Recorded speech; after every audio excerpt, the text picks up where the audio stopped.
Bienvenue au 9e épisode de Podcast Obligatoire. On est sur le bord de pouvoir leur faire avec nos doigts en VR, là, un avec un 0 après pour... C'était... J'ai tellement hâte, là. Wow.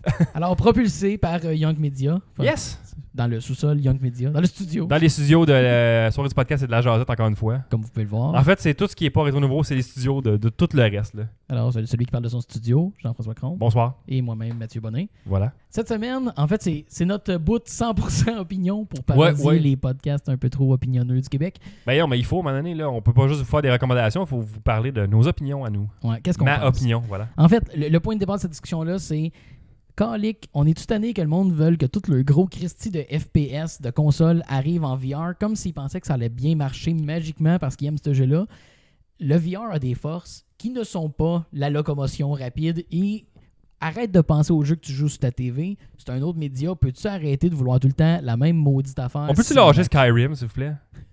On peut dire Bethesda, là, ok, on apprécie que vous supportez le VR, là.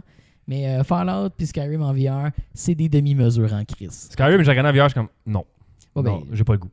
Skyrim, si t'aimes ça, t'as joué, puis si tu sais que tu vas encore jouer, mais c'est juste la manière de se déplacer. Je suis comme, c'est clair que tu dois vomir partout. Là, mais sans être justement baveux de ça, parce qu'effectivement, c'est quand même l'exploration est quand même quelque chose d'excitant. On a dit qu'on bâcherait pas anyway à l'autre épisode d'avant.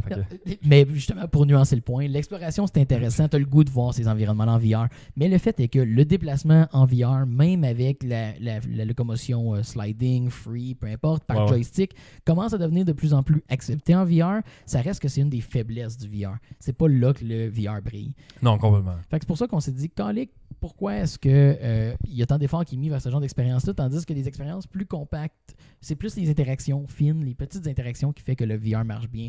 Exemple, les escape rooms. La manipulation d'objets, ça se fait très bien dans une escape room. C'est là justement que des jeux nativement VR comme Budget Cuts ont compris que ouvrir un tiroir, ouvrir une porte. En fait, avoir le contrôle fin, le contrôle détaillé sur l'ouverture d'une porte, de pouvoir regarder s'il y a quelque chose de l'autre côté. C'est quelque chose que tu peux faire en VR qui n'est pas simple sur une console traditionnelle, puis qui est utile. Donc, tu profites des forces de ta plateforme, donc les interactions fines, les interactions naturelles, plutôt que d'essayer de copier du gameplay comme on le développe depuis 20 ans. Tu veux briser mon immersion en VR? Fais que ton tiroir s'ouvre tout croche. Est-ce que je vais décrocher tout de suite? Le classique, j'essaie d'ouvrir le tiroir puis je pense qu'il y a dedans. Parce que la bounding box de l'item dedans pogne. J'avais ce problème-là dans Prison Boss. Tu pouvais déplacer ta table. Puis des fois, j'essayais de pogner le tiroir dans lequel faut que tu caches rapidement de l'argent là-dedans parce que tu as un gardien de prison qui se promène, tu scrapes des items de nuit.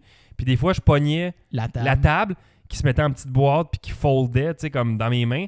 Puis tout le contenu de la table tombait à terre. Fait que toute ta drogue. Toute ma drogue, mon cash, puis là, t'as le gardien qui passe, qui te pogne, je suis comme, tu viens de me casser mon immersion complètement, là. En fait, c'est pire parce que ouvrir un tiroir. Mais excusez, c'est un très bon jeu, Prison Boss, par exemple. À part ce petit détail-là. À la limite, c'est patchable, mais c'est une compagnie québécoise, c'est Trébuchet, puis j'aime bien ce qu'ils font. Je veux jouer à Jousting, je sais pas quoi, Jousting Time. Jousting Time, oui. Ça aussi, on va en reparler.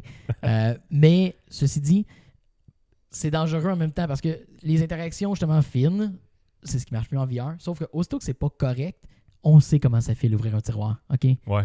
Fait qu'il faut que tu le fasses très, très bien. Sinon, automatiquement, ça déconnecte. C'est là que justement les moins bonnes escape rooms perdent le monde complètement. Ouais, exactement. Il y a vraiment il y a une philosophie à comprendre comment tu dois associer un joint dans le sens de le lien entre la jonction. Et c'est ça, mais c'est... On n'est pas encore le 17 octobre, on va se calmer sur les termes techniques. Là. On n'est pas encore le 17... On est peut-être le dire, je sais pas dans le fond qu'est-ce que c'est diffusé. Je pense que l'épisode va sortir, on va être correct. Hey! Fait que à toutes les fois qu'on dit mois juin, il faut que vous en allumez un.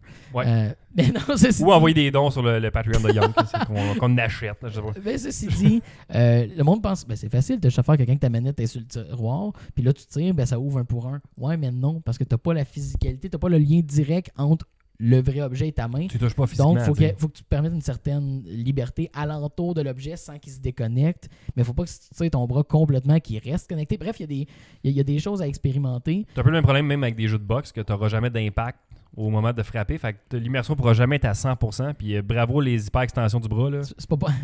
exact. Puis c'est pas pour rien justement que ce qui marche le mieux en VR, ça va être un arc à flèche. Sauf dans Apex Construct. Ouais, ben ça. Il n'y a rien qui marche bien dans Apex Construct, c'est ça le problème. Je lâcherai jamais le morceau de ce jeu-là. Il est où le décor? Je sais pas. Pourquoi je peux pas me téléporter là? C'est terrible. C'est pas... Non.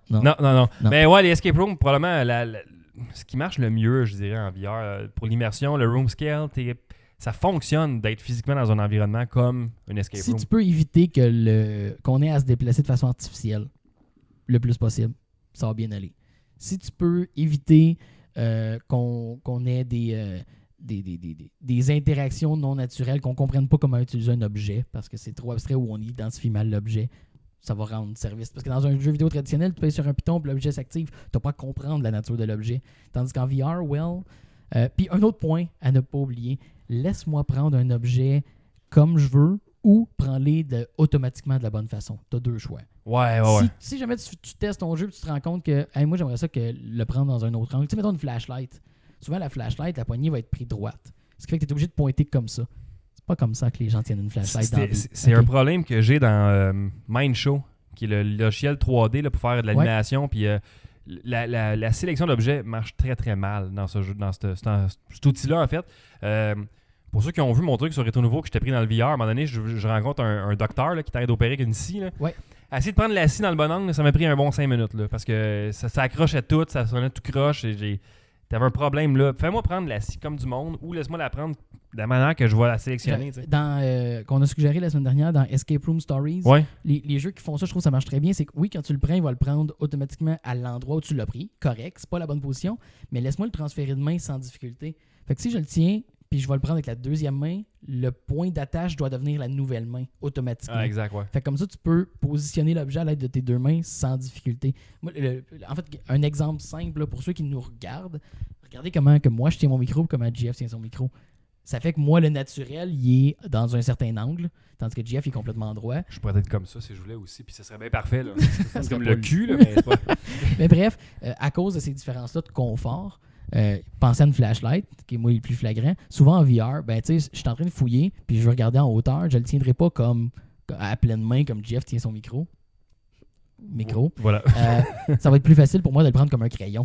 Donc entre deux doigts, puis de pointer en hauteur. Donc je vais vouloir retourner la flashlight de bord, pas la pointer par en avant, la pointer par en bas. Une flashlight, c'est un bon exemple de comment tu l'intègres. Tu veux-tu l'intégrer vraiment comme je peux la prendre dans la position que je veux, ou c'est une flashlight, il faut que ça pointe parce que ma main pointe. Fait que physiquement, mets-la dans ma main, puis laisse-moi pointer ma main n'importe où, puis ça finit là. Tu sais. Voilà, donc c'est des petits détails comme ça, mais quand on le dit, c'est des interactions fines. Puis c'est là justement que je pense qu'on va voir une montée des moteurs VR. Plutôt que des moteurs. Parce que présentement, tout le monde est obligé de... Tout le monde est en train de réapprendre à écrire à toutes les maudites fois.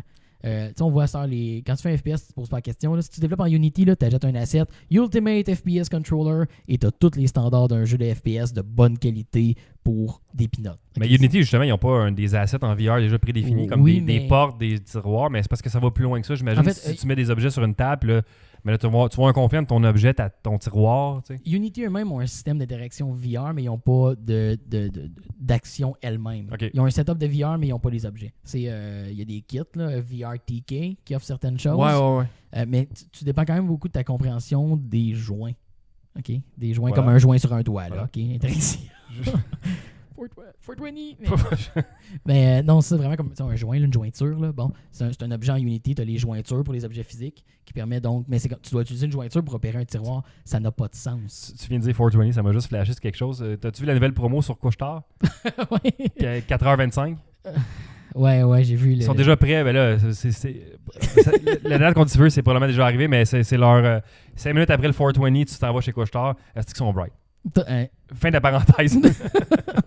C'est comme tu veux ton gros sac de Doritos. Ouais, bien cherché. Voilà. Mais c'est ça, donc tout passe par des jointures. Donc, pour que tu fasses une jointure pour un tiroir, c'est pas simple. Puis, tant que ça va être compliqué, ça va demander beaucoup de man-hours implémenter un tiroir qui fonctionne correctement. On va avoir des interactions faibles dans les jeux où ils en mettront juste pas parce que c'est trop d'efforts, parce que ça fait pas partie de leur core gameplay. Donc, on va s'en aller vers ça. On l'a vu dans tous les autres styles de jeux. On a eu des mécaniques de base qui sont créées et qui ont été implémentées sans effort pour les développeurs parce que c'est du groundwork. Tu en as besoin. Tu veux pas être en train de mettre des efforts à construire ça. Tu veux construire avec ça. Donc, ouais, parce qu'une fois que la porte, l'ouverture de la porte ou d'un tiroir ou même un arc à flèche, c'est défini comment ça fonctionne. fine, utilise ça, puis mets ton effort ailleurs. Là, on a trouvé comment bien le faire. Prends ça. À moins que tu veux réinventer, mais tu peux pas tout le temps réinventer tout. Puis aujourd'hui, tu peux pas réinventer les contrôles de FPS. Non, bon, les contrôles de FPS, c'est ça. OK, on le sait exactement ce que c'est. Le monde attend ça. S'ils sont différents, les gens ont un problème. Faut qu'on atteigne ce point-là en VR. Ça a pris du temps avant que ça arrive à cette finalité-là. Ça a pris beaucoup de temps. Mais là, en VR, dans cette période-là, il n'y a rien de vraiment 100% défini. Le monde essaye. Mais plus ça avance, plus il y a des assets qui sont déjà OK, ça fonctionne comme ça, puis comme fine, touchez plus à ça, ça marche. Là. Sauf que là, vu que le niveau d'abstraction avec la réalité est moins grand qu'avec une manette, quand c'est problématique, ça l'est beaucoup plus rapidement. Fait que tu vas perdre tes joueurs bien plus vite que quand c'est des boutons où est-ce que tu peux dire OK, je comprends. Ouais, complètement. C'est ça. Donc, c'est juste ça notre point en fait pour cette semaine, c'est-à-dire, remarquez justement les jeux qui font bien le VR, prenez-en note. Puis comprenez pourquoi, parce que c'est ce qui va faire avancer le VR. Envoyez-nous vos suggestions d'ailleurs de jeux qui font une bonne intégration. Là. Ou de ceux qui en font une très mauvaise. Ça, c'est Apex Construct. je te mets ça met des jeux-là. J'espère qu'on va avoir plein de suggestions. Apex Construct! C'est ça. Non, mais ce jeu-là, en plus, c'est comme. J'avais tellement d'attentes, puis ma note n'était pas si pire, jusqu'à temps que je le joue vraiment plus longtemps que la première heure. Tu t'es rendu au dernier boss. Je me suis rendu à la fin, puis j'étais pas capable de le battre. Parce que les contrôles étaient tellement bizarres, puis ben là, il y avait tellement de problèmes dans le jeu. Là. Tu téléportais à travers les murs, tu sais, puis tu... T'essayais de te téléporter, il y a un marqueur qui apparaît à terre, puis là, t'es comme, OK, pourquoi je peux juste me téléporter sur ce centimètre carré-là, sur cette roche-là? C'est plein de roches plates, pourquoi je peux pas aller n'importe où? Ouais, t'avais une crevasse entre deux roches, mettons, entre deux dalles de béton, t'as un point, tu peux pas y aller, puis là, tu essaies d'aller vite parce que t'as des ennemis qui te tirent, puis là, tu essaies de te téléporter, puis ça marche pas, ou... Puis, je peux pas me téléporter dans les marches, comme... Hey, je peux pas croire que ce jeu-là a été testé. Il n'y a personne qui a joué. Je sais pas qu'est-ce qui s'est passé pour vrai. J'ai l'impression qu'il y a un studio qui a acheté le jeu, puis qui a fait comme, faut que ça sorte, puis il était pas prêt, puis en fait comme, OK, c'est good enough, là, on y va. Là, puis c'est des vétérans de l'industrie, mais c'est ça, on le voit beaucoup en VR. Là. Sur VIA, ils sont sortis de nulle part. Je sais pas c'est quoi les backgrounds des gars, là, je veux pas. Non, faudrait aller voir, là, mais c'est un nouveau studio. C'est-à-dire, OK, on se présente pas sur nos. On connaît ça, nous, les jeux, puis on fait quoi en VR. C'est comme, non, on approche ça comme un défi neuf complètement. Puis c'est absolument l'approche qui a le meilleur succès. Effectivement. Il y en a des très bons, il y en a des très mauvais. Là, c'est comme dans tout, mais... Il y en a des très bons, il y en a des très mauvais, puis il y en a des très Apex Construct. Ouais. Mais comme tu dis, tu sais, un très bon jeu en VR peut te briser ton expérience par un simple tiroir qui ouvre mal. Oui, puis à l'inverse, comme Budget Cut, tu fais très bien. Si ta physique fonctionne bien, ton interaction fonctionne bien, tu vas même balancer des objets ensemble. Tu peux mettre genre une tasse sur un pad, puis tu vas le tenir en équilibre. J'empilais des cups dans le démo de Budget Cuts. On faisait du cup stacking dans le démo de Budget Cuts et il n'y avait aucun problème, ça fonctionnait. Puis tu sais, si t'es pas capable de faire ton intégration, ton interaction comme du monde, trouve une façon secondaire de faire ce que tu as à faire. Apex Construct, encore une fois, ils te font menu secondaire. Le Christy de clavier, là. Faut que tu tapes avec des doigts, mais mécanique centrale du jeu de taper sur un clavier, il marche genre, comme de la merde. On s'en va dans DOS avec un clavier puis on tape avec nos doigts. Non, faites pas ça. Puis en plus, ça marche pas bien. Le tracking est tout croche. Faites pas ça. T'aurais fait anyway cette mécanique-là dans un jeu clavier-souris. Le monde aurait probablement pas aimé ça. Ouais, non, j'aime l'idée de taper sur un clavier puis d'explorer un système d'exploitation dans un jeu. Most people don't. Donne-moi une grosse touche, tu sais, comme clic, puis ça donne-moi un touchscreen, mets les fonctions que je peux cliquer dans pire. l'écran. Voyons donc, tu sais. Pourquoi tu veux que je tape des trucs, surtout en VR, que j'ai juste comme 2 gros crises de doigts, tu sais. Anyway. Ça vaut aucun bon sens. Fait qu'on pensait faire des... On parlait des choses qui marchent bien en VR, on parlait des choses qui marchent pas bien. Ce qui marche pas bien. Mais non, les Escape Room marchent très bien, vu le room scale, vu le... Puis les Apex Construct marchent pas bien. Non, exact. Là. Mais je pense que c'est un style qui fonctionne très bien pour vrai, les Escape Room. Là. Oui. Tu peux difficilement te planter sur une Escape Room, sauf comme j'ai dit, si tes interactions marchent tout croche, si tu vas me faire décrocher, ça sera pas long. Il y a 2 éléments à faire un Escape Room, fais des bons puzzles et des bonnes interactions. Les puzzles, ça c'est la base de l'escape room en tant que tel, parce que physique ou VR ou peu importe, si tes puzzles sont pas bons, ton escape room sera pas bon à la base. Là. Exact. Fait qu'il y a juste 2 morceaux à en créer une. Là. Le visuel, c'est pas très grave. Non, on l'a vu dans Abode, là, tu vas-y vraiment. Abode a quand même un art style qui est très très bien choisi. Là. C'est comme un peu polygonal, un peu. Ouais, low poly. Low poly, ouais. C'est très très en mode, là, mais ça marche bien. Puis ça permet que c'est moins demandant pour les machines. Je pense que ça devrait être le look par défaut du VR. Puis plus qu'il va y avoir des plateformes mobiles disponibles, plus ça va l'être. Mais ça, c'est une autre discussion. Alors, sur ce... Voilà, fait que écoutez, envoyez-nous vos commentaires. On veut des suggestions de sujets aussi. Si vous avez des trucs que vous voulez qu'on parle, des sujets précis qu'on aborde, venez nous envoyer ça sur Facebook et Twitter. Dans le fond, sur Facebook, c'est port du casque obligatoire. Twitter, PDCO_VR. On a également un beau site web où est-ce que tout se ramasse. Yay! PDCOVR.com, donc tout est là-dessus. Je le répète, le one-stop shop par défaut pour le VR au Québec. J'en prends un t-shirt avec ça dessus. Ouais, parce qu'on est les seuls qui en parlent d'ailleurs. Là. Puis merci à tous nos Patreons qui encouragent Young Media, va nous permettre de changer la bannière. Là, probablement qu'on l'a reçu depuis qu'on a enregistré cet épisode-là. Devrait arriver. Ça, puis les bobettes brodées avec le logo. Avec le logo en avant, part du casque obligatoire. Non, en arrière. En arrière, j'avoue. Fait que ouais, on est un show bimensuel, un mardi sur 2 à 20h sur le Twitch de Young Media, donc twitch.tv/YoungMedia, YONK Media. Puis ben on se dit, à dans 2 semaines tout le monde. Ciao! Bye là!